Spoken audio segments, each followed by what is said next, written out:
You are so ugly. Why are you still alive?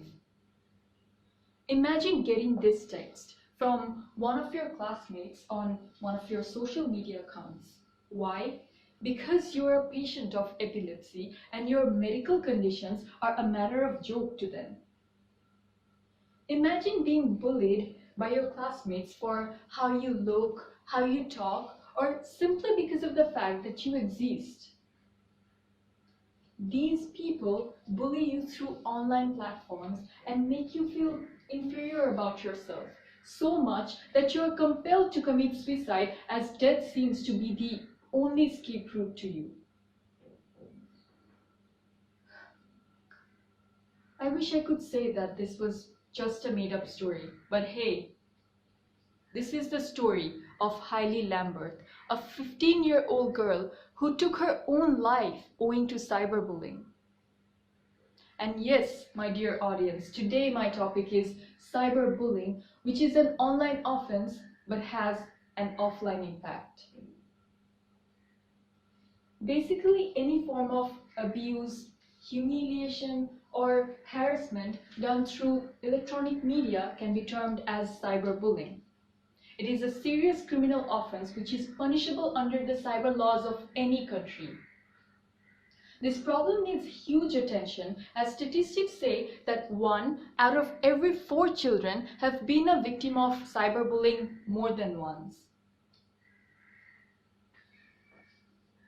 Teenagers who are exposed to cyberbullying suffer from severe mental illness and in rare cases even commit suicide.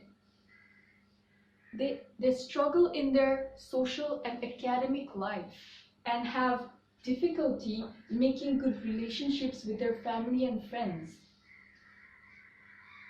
In a recent study conducted with 3,000 cyberbullying victims, a researcher found that 38% of these victims felt vengeful, 37% felt angry, while the rest felt helpless.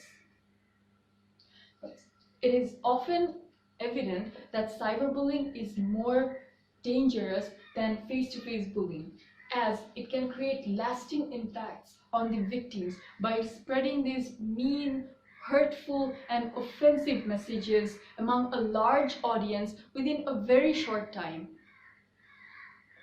And these messages remain unfiltered, and they're like scars that remain with the victims forever. They have the potential of spreading lies, violating trust, and causing digital disrespect. And sometimes they even take more dangerous forms of abuse, like impersonation, blackmail, spreading obscene activities, and so on.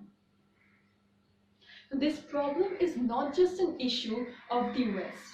Even in Bangladesh, around 50% of school-going students have been found to experience at least some form of digital abuse. It has been revealed in a recent study conducted by UNICEF. Speaking of which, I'm sure all of you are aware of the recent incident about Saqib Al Hasan's Facebook Live and apology. Now, how many of you really think that he should have apologized for what he did? If you think that it was justified, then feel free to enlighten me, as I personally think that it was in no way justified, as why would someone apologize for attending a ceremony of another religion? Why are our religious sentiments so fragile that they get hurt so easily? And now, thanks to this technological advancement, that literally anyone can come on live and give us public death threats.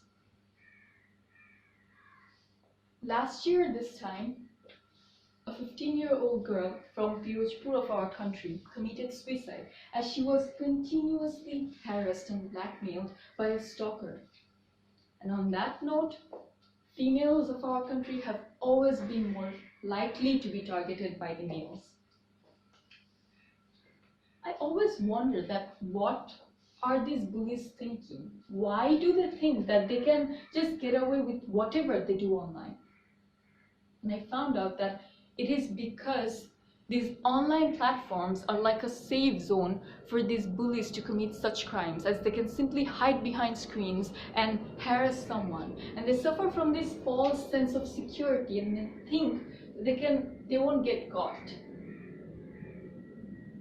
Interestingly, a lot of these bullies feel justified in their actions, as they too have been bullied in the past and now they're seeking some sort of revenge by doing the same with others. Many of these bullies simply lack empathy, while the others are not mindful of the impact and the consequences. Now the obvious question is, what do we do? Do we just sit back and do nothing? No, because Bangladesh is not just the country where people are getting public death threats. It is the same country where teenagers like Masudur Rahman are making apps against cyberbullying and winning prestigious awards, and that is the ray of hope. I believe that there is a Masudur Rahman in every one of us. We just need to come out of our shell and take appropriate actions. If you are being bullied, then seek help. If you see someone being bullied, then help that person. Because do you want yourself or your loved one to be the next victim? If not, then it is about time that we stood up and took actions against all those spiteful individuals who hide behind screens and deliberately inflict pains on the innocents. Thank you so much.